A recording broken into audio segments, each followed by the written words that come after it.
Yeah, Silent Hill TDS, what's up? Yeah, come on. I.O.W.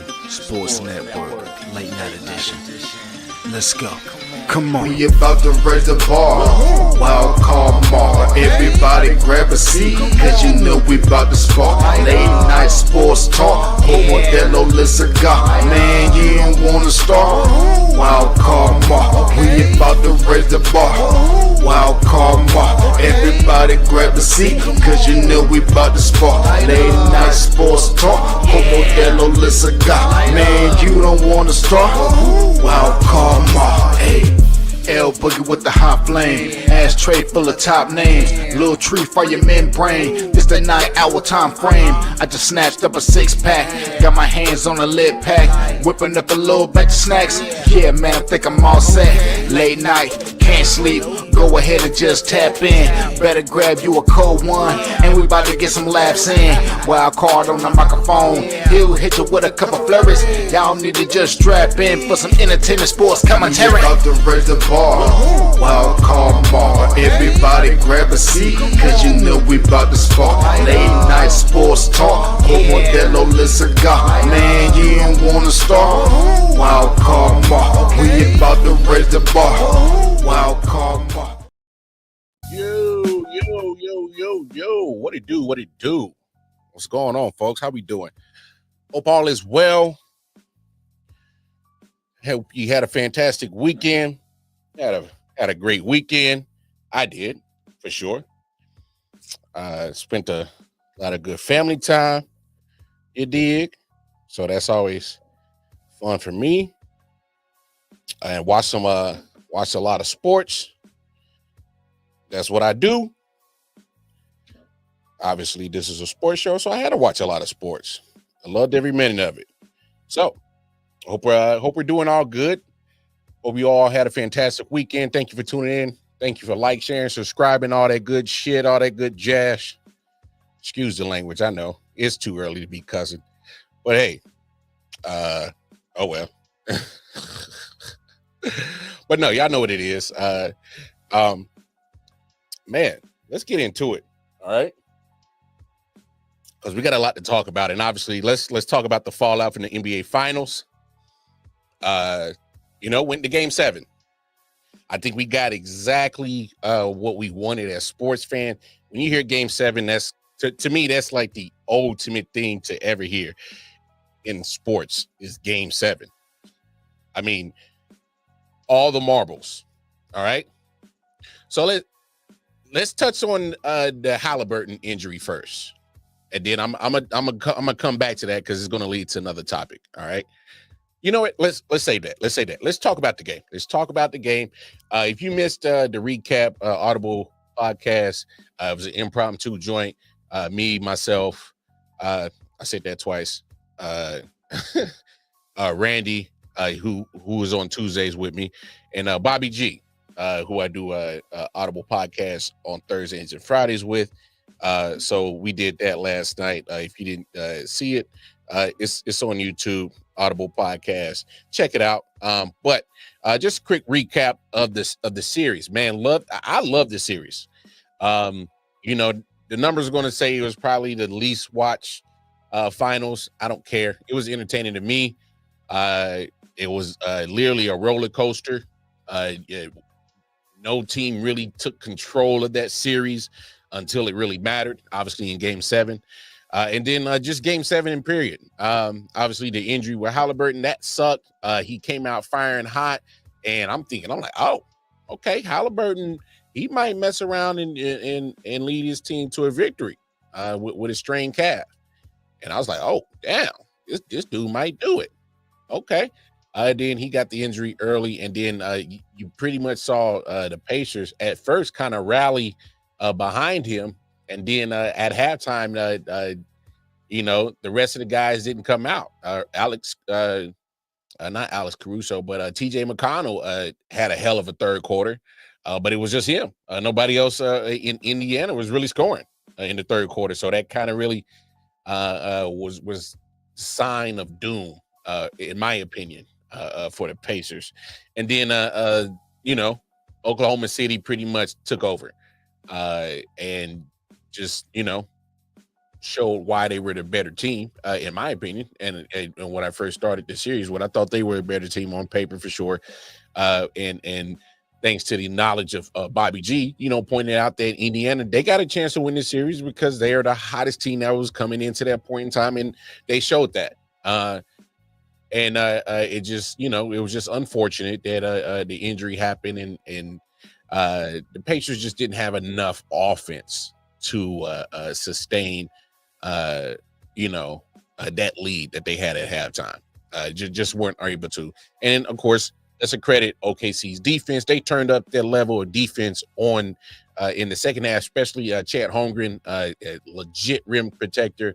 Pretty much after the third quarter, he was like, "All right, I'm the tallest guy on the court. Nah, I'm about to protect the rim." And then fourth quarter, he really shut shit down for sure. No more of that TJ McConnell sneaking, little shots underneath the rim.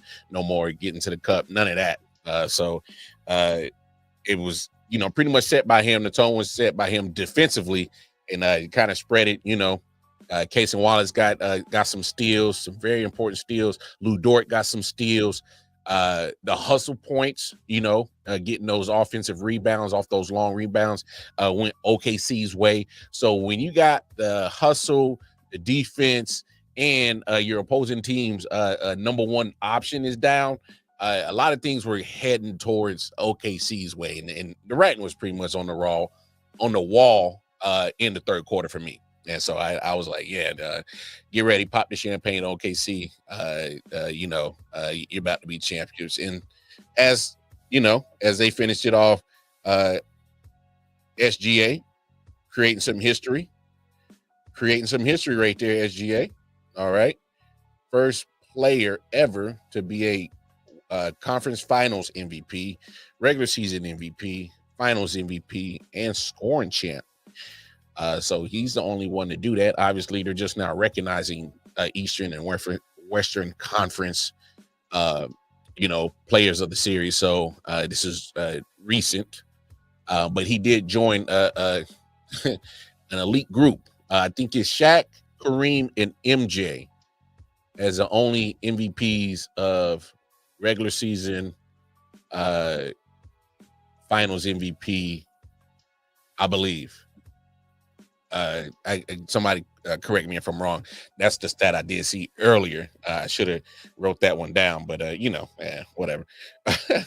But no, SJ, shout out to him. Shout out to the Thunder, and then for sure, shout out to the Pacers, man, for giving us a great series. Thought it was a fantastic series. I don't care what the numbers say. I thought it was, fantastic. It definitely gave me a lot of old school basketball feel back. This whole playoff series, or whole playoffs from the NBA were probably one of the better ones in recent times for me. Maybe my standards are a little bit higher. I don't know. I just feel that the NBA recently has been lacking in the playoffs, as when it comes to suspense and just overall the product in the playoffs being kind of shaky. But this one I enjoyed. You had a lot of comebacks. Okay.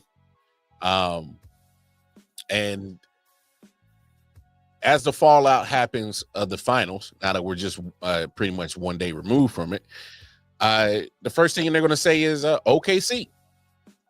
Hey, Oklahoma City. Are they a dynasty? That D word. Hella pause on that one. Gets thrown out. So it's hey, I mean, let's talk about it. You see, there's a lot of chatter and a lot of things is gonna get thrown out, especially today and the next coming days. When you see obviously the trade of Kevin Durant happen, there's gonna be some other names. I don't know this for sure, but all I'm saying is, and I said this last night on Audible podcast, get ready for fireworks. NBA always drops some fireworks around this time and 4th of July. Remember when Kevin Durant got traded to Golden State? That was around 4th of July. Some big signings happen around 4th of July.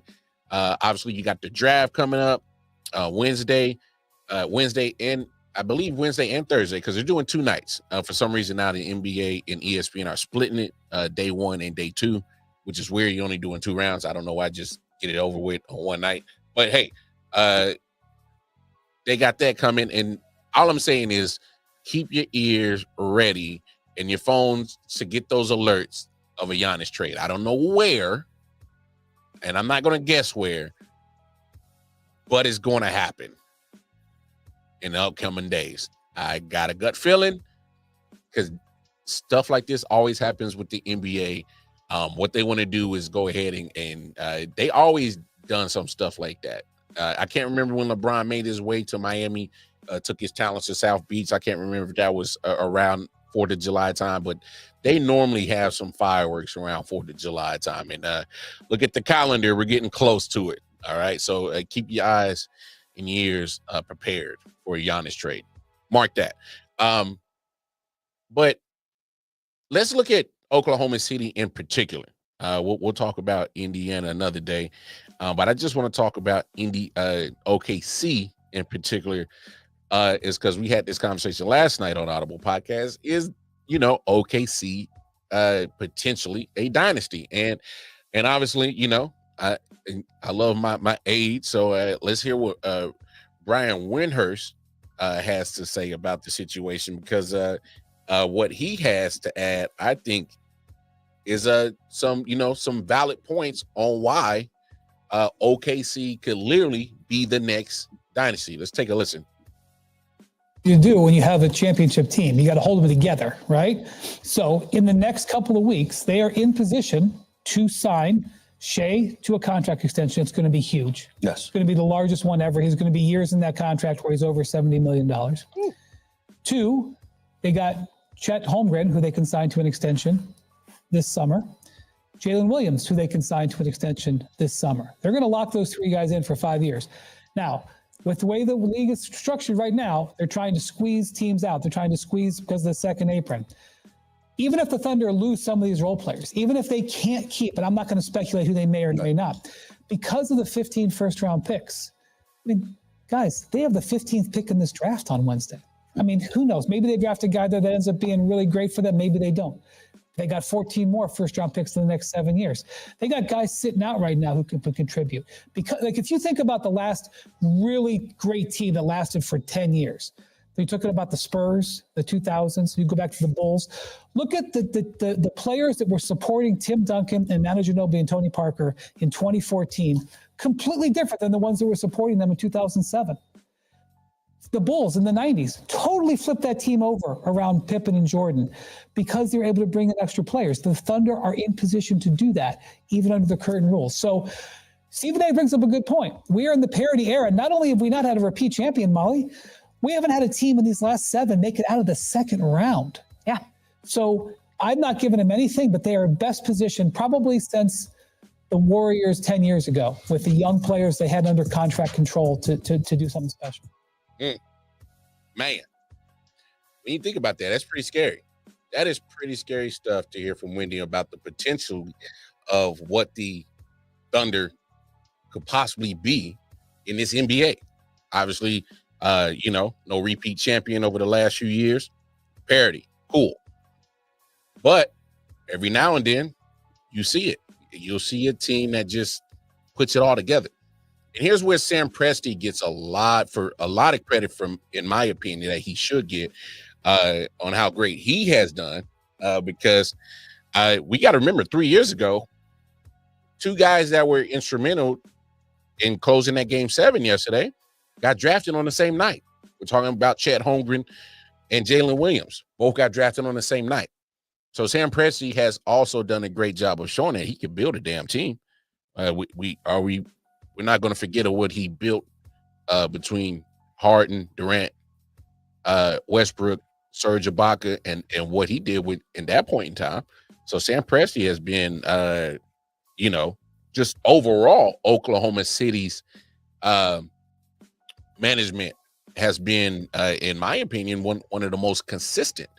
I know they had a moment where they kind of, after Westbrook and Durant and Harden all left, they had a quick moment where they kind of was trying to find themselves, and those Chris Paul years. I know they went far and was competitive in the bubble, but and then once they made the trade, to send Paul George to LA, get Shea over, and you started seeing those picks that came over in that trade, which was one of them, Jalen Williams, if I'm correct.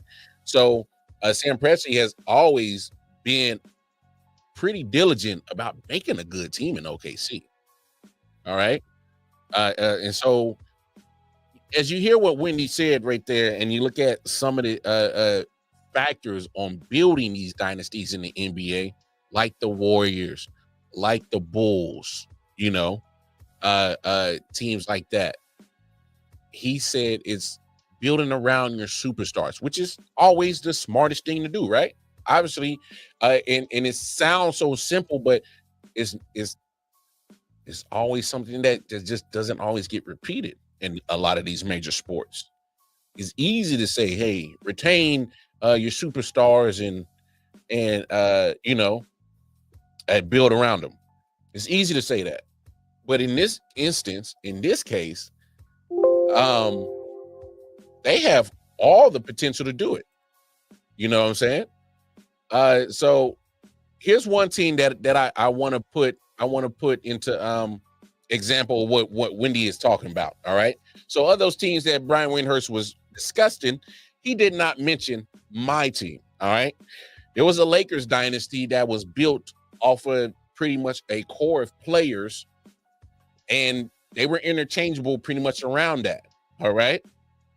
So I want people to really take what Wendy said and listen and kind of apply it to, it's been done before. All right. So in that dynasty run that the Lakers had from 99 to 02. So the 99 to 2000 season, the 2000 to 2001 season, the 2001 to 2002 season.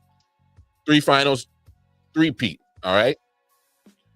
So you got Kobe, Shaq, your 2 stars that for a fact, were the mainstays. But then you also had your co-stars that they felt were important, that they couldn't leave and make a part of the core. All right. So you got D Fish, you got Rick Fox, Devin George, Robert Horry, and Brian Shaw. Those are the only individuals that were part of that 3-peat. I mean, look at some of these names on this. Look at some of these names. Huh? Look at some of these names. When's the last time y'all seen these names? Huh? John Sally got his last one. That he at the bottom. Glenn Rice got one. That was a 99-2000 team. AC Green was still playing. Huh? I mean, Celestin, I can't even remember that guy. Travis Knight, I can't remember him. But hey, names that interchangeable, but you built around your core. I mean, you go over to the next season when it pulls up. It goes to the 2000-2001 season. All right. Again, Kobe, Fisher, Fox, Devin George, Robert Horry, Shaq, Brian Shaw. Familiar names. Those are your core players. All right. Look at this. Horace Grant even got one. Ron Harper got one. All right. Matter of fact, Ron Harper ended up getting 2 with the Lakers. And add that to what he got with Chicago. So this is something that can be done. It's been done before. Not only with the Lakers, in my favorite team that they've done it, where you take your star players, you take some of your core players and you make sure that you keep them, but you're willing to let them leave, like remember Derek Fisher left, came back. Like you're willing to let some of these players around your superstar talent to go out and pursue other, adventures, other jobs at other places in the NBA, get more money. But you always try to keep that core together. And it's easier said than done, but it's been done before. It's been done before in the NBA.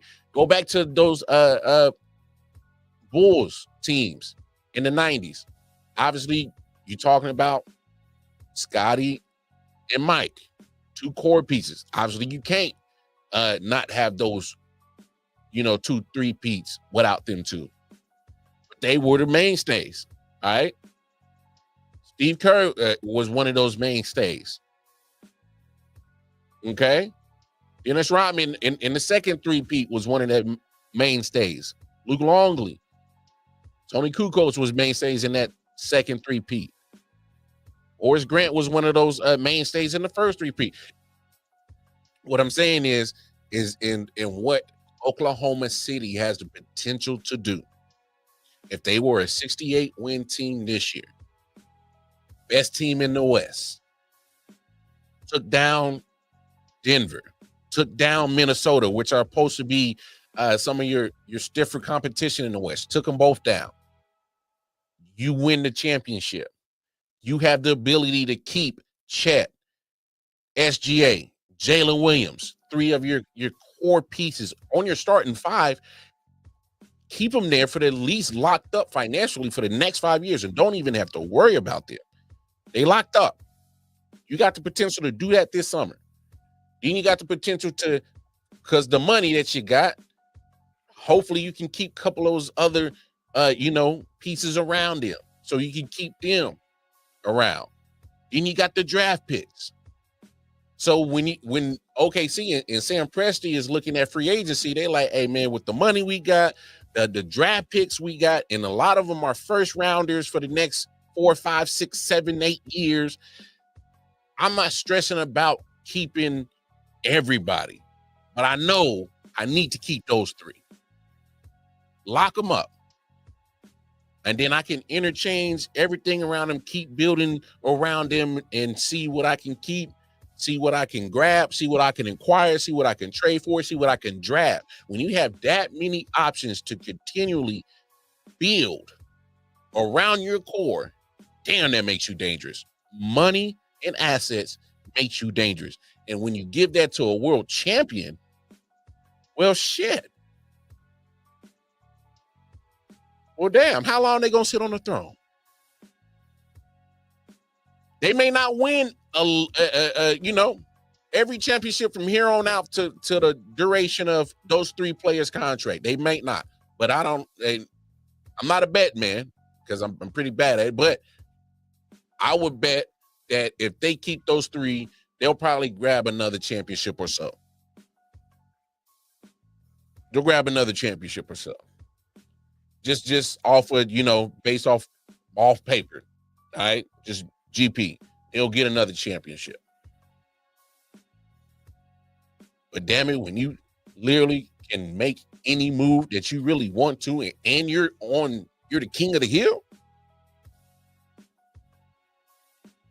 Like I said, they may not win them, but damn it, they'll be in conversation every year for as long as Sam Presti feels necessary until he just absolutely fumbles and makes a bad trade or doesn't re-sign somebody, or it'll have to take some weird situation for this situation not to work out. I just think like, damn, OKC is set up perfectly for a dynasty. It is. Because as a Chief fan, and I'm not trying to talk about my squad right now, but what I'm saying is I've seen this, and I've seen it personally. When you got management in connection with coaching, in connection with your players, and it all comes together, and then you have the ability to keep that continuity for a long period of time, that's how you get those dynasties. That's how you get the Patriots. That's how you get the Cowboys. That's how you get the Chiefs. That's how you get the Niners. That's how you get the early Packers. That's how you get the Bulls in the 90s. This is how you get the Warriors in the 2000s, the 2015 Warriors. This is how you get, certain teams that dominated. The Spurs for that long period of time after the Lakers did. The Spurs were pretty much that dominant franchise. It's Because when you get all three phases between management, coaching, and the personnel all comes together, and it all is in that continuity and it gels, and it's all about championship. It does some things. So don't be surprised if you see Oklahoma City, small market team, being a dynasty. Nobody thought a small market team like the Kansas City Chiefs could be a dynasty, but yeah, here we are. Because there's a lot of phases that came together, from management, coaching to personnel. You got your core, you lock them up, and that's what it is. And then you see Jalen Williams, who's a damn good two-way player. You get all of his prime years. That's phenomenal. You get Chet Holmgren, who's still young, still growing into his body. He's going to get better. He's under contract with you. That's baller. Oh, the MVP just made some history yesterday. He's under contract for the 5 years with those two players. Oh, come on. Perfect recipe for a dynasty. Don't be shocked if it happens. Don't be shocked if it happens. Another fallout from the NBA Finals is, of course, the unfortunate injury, Tyrese Halliburton. And that's unfortunate. It really is. It really is unfortunate. And I know a lot of people, they're going to have their own opinions. Oh, he shouldn't have played. He should. Look, it's NBA Finals. I know if I was 25 and unless I'm literally about to take my last breath, that's the only way you're going to have to keep me off that court. So I'm not going to sit here and try to criticize, Halliburton, hey, he shouldn't have played. Think about your future. Does anybody know that there's no guarantee he'll get back to the NBA Finals? That's the risk he was willing to take. And quite honestly, if I was him, I'd have done the same thing. I would have risked it. I would have risked it. I'm just being honest. Because I've been in locker rooms before. If I've been in the trenches with my boys all summer, training camp, preseason, regular season, postseason, now NBA Finals, I'm going through the trenches with my bros. Life or death. I know I don't like using those metaphors but I need people to understand the severity on the length that you're willing to go for a championship. And when I played sports, I was that way too. I wanted to win. And if I can walk, I can play. If I can run, I can play. I'll deal with the consequences after. That's just me. Not everybody's gonna be built like that or Tyrese. That's it. I didn't make it on Tyrese's level of professional sports, but damn it, that competitiveness ain't never dead. Shit, I'm competitive in everything. I'm trying to have the best podcast. I'm trying to make sure I do this and do these certain things that make me stand out. I take this shit on another level. My competitiveness may not be on the field, basketball court, baseball diamond, whatever. This is my field now, so I'm gonna be competitive in all.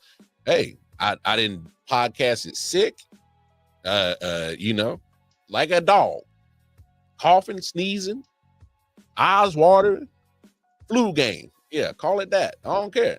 I've done it before. Because if I feel like I got an opinion and a take out and I want to get it out there, I'm gonna get it out there. But just to bring it back to what Tyrese Halliburton is going through, hey, I respect the young man. I respect his decision. I'm not going to be the one, no, he shouldn't have done it. Who are we to say that he shouldn't or not? That's not up for us to debate. So I respect his effort. I definitely respect it. But it brings to a bigger conversation. And shout out to Jay Williams, obviously on ESPN. He does a lot of content. He brought up an interesting take, and I just want to conversate about it because, maybe he does have validity to it. Maybe he doesn't. I don't know. We'll talk about it. the latest name on the list. And here's Come on, Jay. Let's start the part that you're not going to. Let's start it. Magic number. The magic number. Okay. Here we go. Come on, Jay. Is 8. 8 players torn Achilles in one season. And Hallie's the latest name on the list. And here's the part that you're not going to see on TikTok. You're not going to see on social. You're not going to see on SportsCenter because nobody is talking about it. The NBA is playing its fastest pace since the early 70s. Nearly 109 possessions a game. It's a highlight culture, it's tempo, it's space and pace, it's algorithms that are driving the product. But here's the real question. Are we optimizing the game or are we pushing these athletes past the point of sustainability? We made the game faster, loud, more viral. It's everywhere, but bodies are breaking down at a high pace and nobody's hitting the brakes. So how do we fix it? You fix it by cutting the schedule, by funding recovery science, by redesigning off-season training. You have to protect the players before the game breaks them, because if we don't, we're not evolving the sport. We're exhausting it. Man, some good words from Jay Will. I can feel what he's saying. I got some pushback though, and it's nothing demeaning. I just got a little pushback to what Jay Williams says. All right. I bet this is a conversation I need to put the blunt down. We gotta have real talk. So I get what Jay Will is saying. I do. You know, his suggestion is cut the season down and, you know, fund recovery and all that stuff. Here's my thing. It's 2025. These franchises have the access to the most, analytical, scientifical stuff out there when it comes to sports. The sports science nowadays is so crazy. It's so crazy how much access these top franchises have to, medicine, sports medicine. You know what I'm saying? And it's out there. There's shit ton of companies out there that are, in the process of developing and doing all types of stuff that trying to advance sports science. So that's out there. I think another thing I want to push back on with Jay Williams is that here's the thing that's really bothering me. I'm just confused on why would we cut back on the games? And I know I don't mean to compare two different sports, but look at NFL. All right. And obviously I don't have no scientific numbers in front of me, but let's just kind of use our common sense. All right. All right. I'm asking a question. Now, would y'all think which is the more physical sport? Football or basketball? NFL or NBA? Come on, let's be honest. NFL is going to be your more physical sport, correct? All right. NFL is talking about adding more games, and they already added more games within the last couple of years. They added one more game, and they're talking about adding more, which they probably going to eventually do in the next couple of years. They're going to add another game. So I'm just confused how one professional sport, which is the more physical game, and I get it, they only play, 17 games in a playoff run compared to 82 in a playoff run. I get that.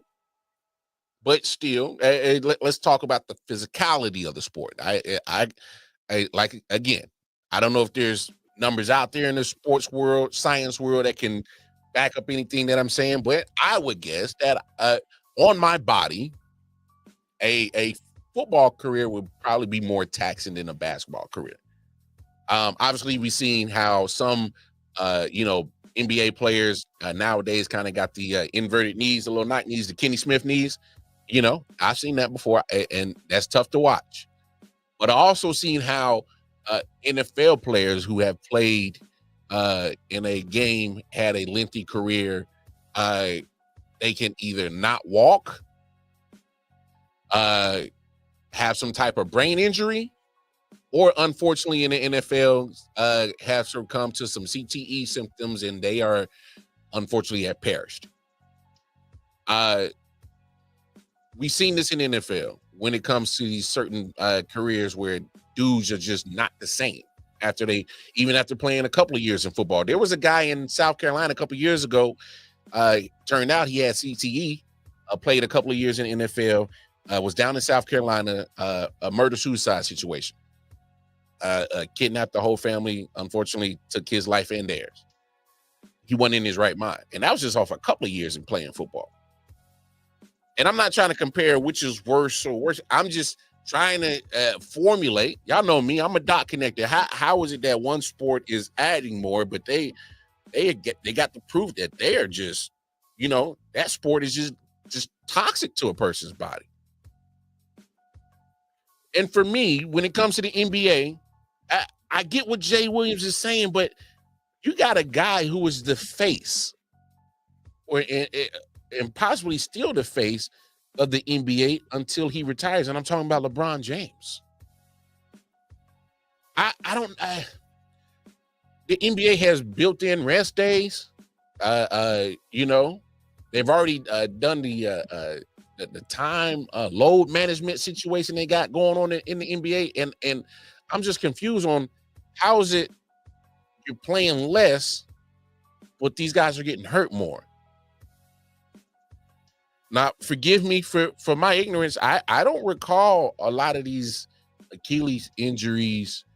Obviously, they did happen back in the days, but growing up, watching in the 90s, the early 2000s, I maybe, excuse my ignorance, maybe I don't recall a lot of these Achilles injuries, and not to this extent. In one season that 8 guys go down to the same injury.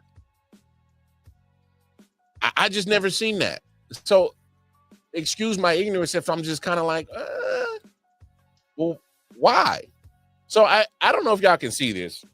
I'm gonna try to blow it up. Okay, I did that the wrong way.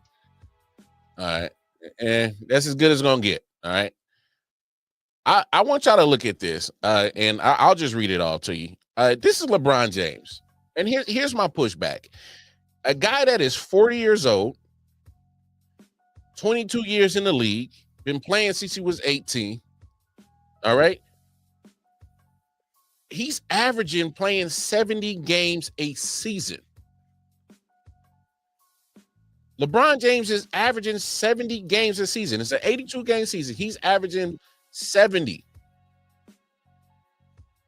And this is at 40 years old. 22 years. And what this isn't showing all the mileage that LeBron James has clocked with playoffs. This is just regular season of averaging 70 games. It's not accounting all of his playoff games.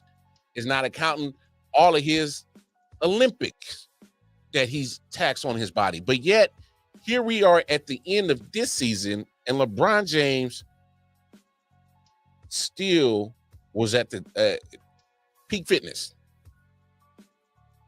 available there. Say what you want about LeBron. Say what you want about LeBron. Say what you want. All right. I'm not a big fan of LeBron, but one thing I will respect about LeBron is, one, his basketball IQ. You can't never hate that. Can't never front on that. 2, availability. Overall in his career, he's available. And he's probably one of the oldest in the league, if not the oldest in the league. 22 years. So I get what Jay Will is saying. But when the face of your league has shown that he can be available, how is it nobody else can be available? I'm just trying to connect the dots here. LeBron James has managed to stay relatively, well, more than likely healthy throughout the entirety of his career, averaging 70 games. That's what he's averaging. I know there's been some times where he might have missed a few games here, missed a few games there, had some injuries, creeped up on him. It's happened. Of course it's happened. He's not immune to injury. But the overall picture of LeBron James is availability. That's what the great ones are. They available. Michael Jordan had an injury early in his career, but he managed to have a longevity career at the peak, elite level. Elite level. So literally, LeBron James literally just played another 70 this year, 71 last year. All right. He dealt with some injuries, 23, so 55, 56, 45. So those are some of his lowest totals of games that he's ever played. Other than that, he's at least clips in 69, 77, 76, 78, 81. All right. He did an 82 game season at 33, at age 33. All right. So I don't know. And trust, I feel for the players. All right. I feel for the players. I'm just kind of like, why would we shorten the season? It's always been 82. Your biggest star has shown that he could play majority of the season. Why would you shorten the season? When all these athletes personally have the access to some of the best sports science, these franchises have access to the best sports science on earth. Again, how is it in this day and age in basketball, you're getting paid a lot more, but you playing less? Back in the days, them cats weren't getting paid like these dudes now, but they were playing more. How is that? Explain that to me. Somebody break it down for me. Am I tripping? Am I tripping? If I'm tripping, let me know. Just a thought. Just a thought. All right. Got about 17 minutes left in the show. Let's talk about that KD trade real quick. And then we'll go to our last topic. Look, I'll be honest, y'all. I'm at this point where I'm like, me personally, I would not give up any crazy assets for Kevin Durant. That's just me. And when you look at the trade, it really wasn't that bad of an assets that you got rid of. You look at pretty much Jalen Green, Dylan Brooks, and some draft picks got swapped, and then a whole bunch of twos. I think it was 4 twos. So when I kind of look at it, I'm like, they actually kind of, Houston really kind of, I don't want to say fleeced Phoenix, but they damn sure, get the offensive weaponry that comes with KD, and you really only gave up Jalen Green and Dylan Brooks. And obviously, I guess you don't stress too much about losing those draft picks, but it is what it is. But I'm looking at Phoenix on this other hand of the trade. I'm like, damn, man, y'all love some guards. None of them are point guards, but y'all love some guards. You add another shooting guard to your roster.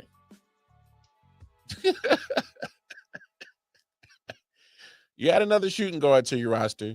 You still need some defense and a rim protector, and you need a point guard. I don't know who's running the Phoenix Suns. I don't know.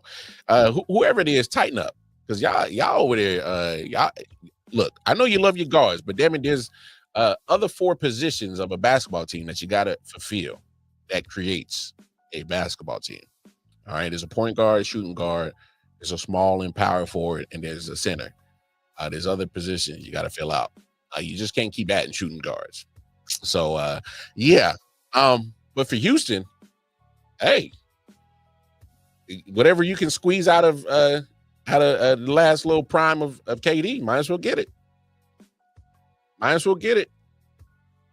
He's surrounded by a lot of great young talent that has potential. Sengun, ball.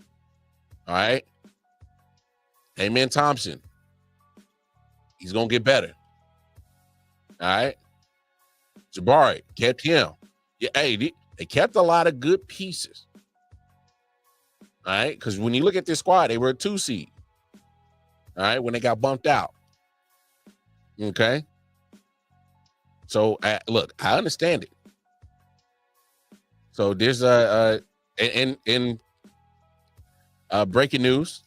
Drew Holiday, Celtics are trading Drew Holiday to the Trailblazers. So there's some news right there. Breaking news. Just happened about 13 minutes ago. That's coming from Shams. All right. So there you go. More trades happening. All right. I'm not going to really talk on that one. Not a needle mover, but you look at that trade though for Houston and KD. If it works out, it works out, right? I'm just not. Yeah, man. I'm just kind of on that. I wouldn't have gave up anything if I was me. I would not have broke up anything in Houston to get. I just wouldn't have made the trade.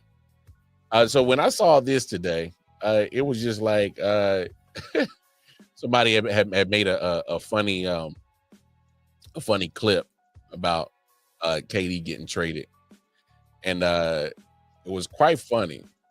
I need to find it real quick. But just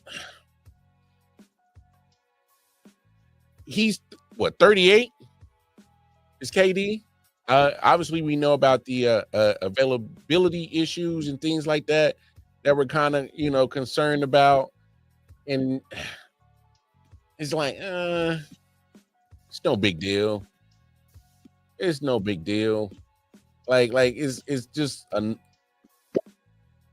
it's like another, oh my gosh, trade KD. If this was like 7 years ago, I think this would have been a bigger deal.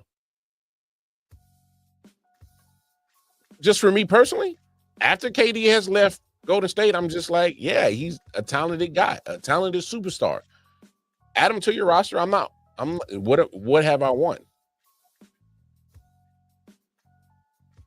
Again, what do you value? Stats or winning? I'm a winners guy. Give me the winners. I'm not winning nothing with KD as my number one option. All right.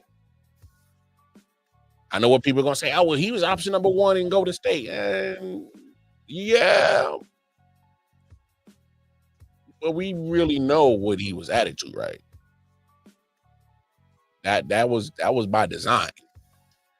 Be number one option by design. Like we know whose team that was. They still won without him. But I see stuff like this. I don't know if y'all seen this one. This one was funny. I gotta play this one for you. Hold on. Like I gotta play it from the beginning because it's funny. Yeah. KD just got traded. You ain't hear me? KD just got traded. Bro, we do not care no more, bro. Like, what team is it now? The Mavs? The Spurs? No, the Rockets. Oh, man, get the fuck on. Don't nobody care no more. That's kind of how I felt too. I'm like, all right, it is what it is.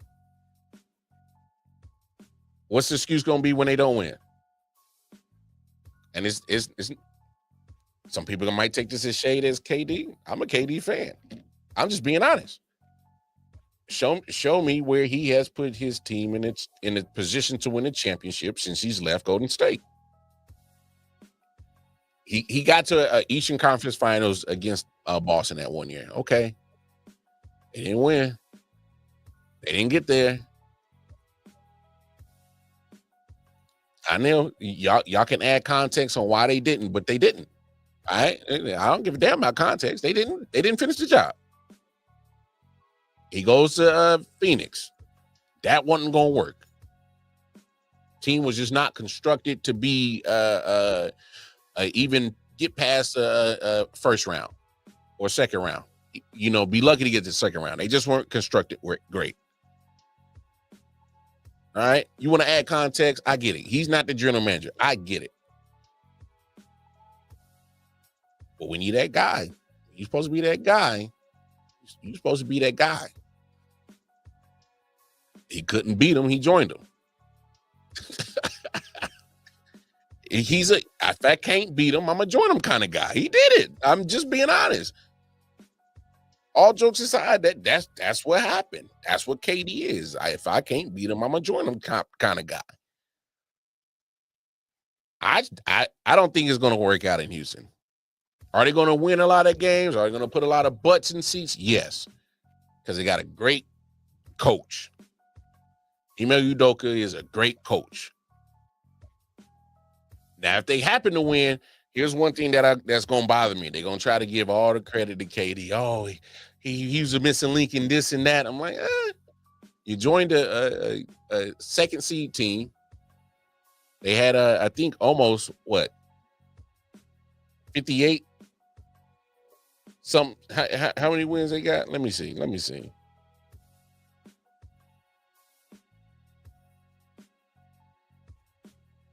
Yeah, 52 wins, 2 seed. So it's not like you joined a scrub ass team. Ime Udoka's one of the better coaches in the world when it comes to coaching basketball.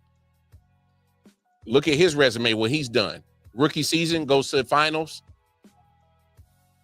has a situation, 2 years in Houston, gets him at 500, and then gets him to a 2 seed. So Ime Udoka knows how to coach some damn basketball. So that might be a one of the better situations for KD. This, now or never. With you as the number one option, this is now or never if he's going to lead a team to a championship, in my opinion.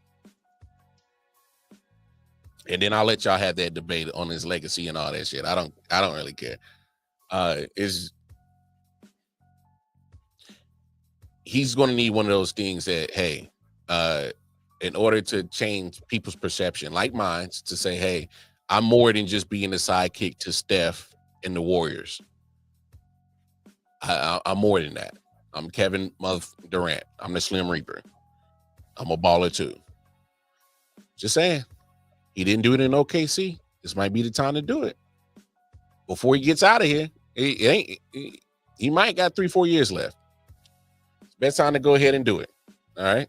Best time to do it. Last topic before we get up out of here. Got about 7 minutes left. For those that watch the content, I'm a big wrestling fan.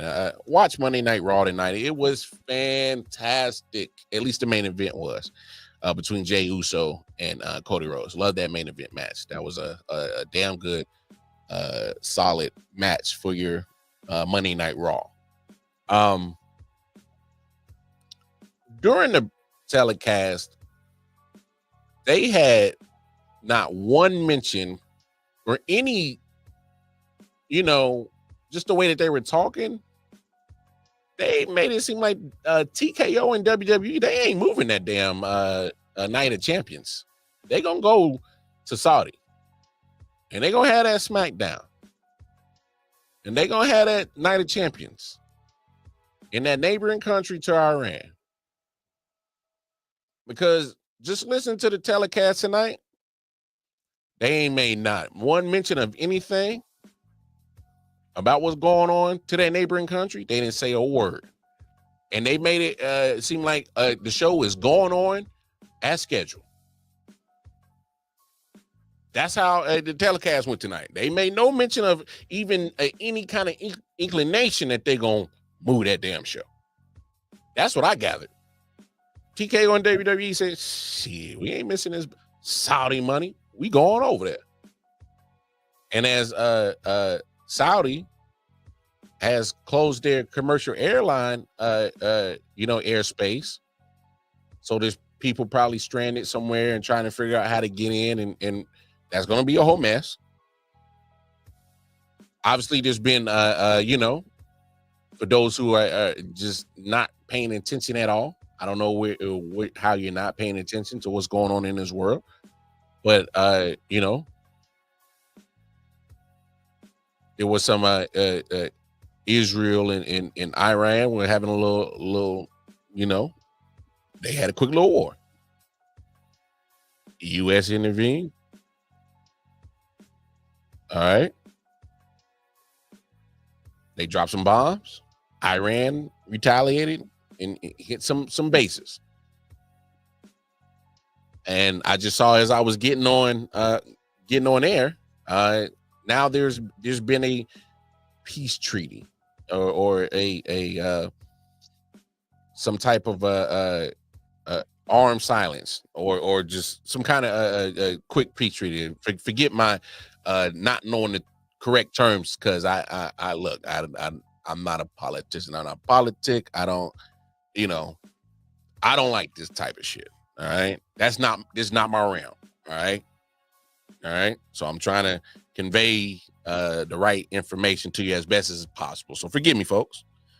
So there's been a ceasefire. All right. Agreed upon. And so still, for me, I get the ceasefire has been agreed upon, and I just don't like putting your talent in jeopardy in a neighboring country that that a majority of those people are Americans. Who's to say that anything is not going to happen? You can't guarantee their safety. That's my biggest thing where I'm at. You cannot guarantee anybody's safety going over there for that show. And I get it. WWE, TKO, UFC, they go over to Saudi all the time, get a big ass check, entertain them, and they bring their ass back. And more times than not, there's no issues. But this is a different situation. All right. We talking about literally life and death situations going on in the neighboring countries. To me, that's too close for comfort. If I'm one of them big name stars, I'm like, I don't know if I want to go over there, pimp. I don't know if I want to go. And it goes to the bigger question, because we had this question on this show, and I've had it with a lot of other people. When the NFL was talking about, going into Brazil last year with the Packers and the Eagles, they were worried about the player safety. Say, hey, don't leave your hotel, don't do this, don't do that. And I brought it up then, and I'm gonna bring it up now because I think it's the same consistency. And this one to me is on a more severe level, I guess, because they were worried about the NFL player safety wearing the wrong color green and gangs in Brazil, which is odd to me because we got our fair share of gangs in America, by color scheme. So I was kind of slightly confused about that. But if they were so concerned about the Packers and the Eagles' safety in a foreign country in Brazil in South America, then it should be applied in this same thing right here, right? With WWE and TKO. It's about the safety of your employees. Just me personally, I didn't sign. If I'm a WWE wrestler, I didn't sign up to be in a war zone. And I know, I get it. Technically, it's not a war zone. They're not in the area of war. But damn it, they ain't far. You talking about 300-400 miles? That's close for me. That's good. I couldn't do it. If I was a wrestler, I might have to sit this one out, and you just have to, reprimand me how you reprimand me. It just is what it is. You can't 100% guarantee my safety. And I'm just one of those individuals where if I don't feel comfortable about my surroundings and I'm getting a gut feeling I ain't feeling right, the money ain't even worth it, pimp. I'll find a way to make it back. That's just me. Y'all let me know what y'all think. What y'all would do. What would y'all do? Knowing the whole, very, situation going on between Israel, Iran, USA over there, and you're right pretty much in the middle of it in Saudi trying to do a wrestling show. Y'all let me know what y'all do. I know I'm just told y'all what I do. Time out. Gotta sit this one out. And be like, yo, where's Mar? He ain't here. He back in KC, bro. I love my family. I love my friends. I love me too much to be in a situation where you can't guarantee my safety for a wrestling show. That's just me. Look, I get it. They want to keep the show going. They're gonna get a nice big ass check as a company for it. And but yeah, man, I don't know if I could do it. I like my life too much. You know, this is a different scenario. This is a whole total different scenario. This ain't about just entertaining the masses over there in Saudi. No, I'm more concerned about me and my peoples over here. Are we gonna get back safe? How are we gonna get in there and get out safe? Can't guarantee my safety, can you? Oh, you can't? Yeah, then I know what people say. Oh, well, life can come at you anywhere and everywhere. Yeah, but damn it, I ain't trying to make the probability go higher in a hostile area. I'll be damned. All right, folks, I'm gonna get up out of here, man. I appreciate y'all, man. I love y'all. You know what it is. Hey, man, tap in with us, man. Tap in with your boy Mar. You feel me? All right. I'm here. I.O.W Sports Network. Going over to Twitter, KCY Kamara. You know what it is. Appreciate y'all. Again, I hope you had a fantastic weekend. I hope you had a fantastic Monday. Let's start this week off on a good foot, good note. Make the rest of this week great. Be great. Do great things. All right. And most importantly, be great to people and be great to you. So take care of yourselves. Take care of each other. You know what it is. Love y'all. Appreciate y'all. Holla at y'all. See y'all tomorrow. Yeah. Silent Hill TD, yes, what's up? Yeah, come on. I.O.W Sports Network, late night edition. Let's go. Come on. We about to raise the bar. Wild card Mar. Everybody grab a seat, cause you know we about to spark. Late night sports talk. Como Modelo Cigar. Man, you don't wanna start. Wild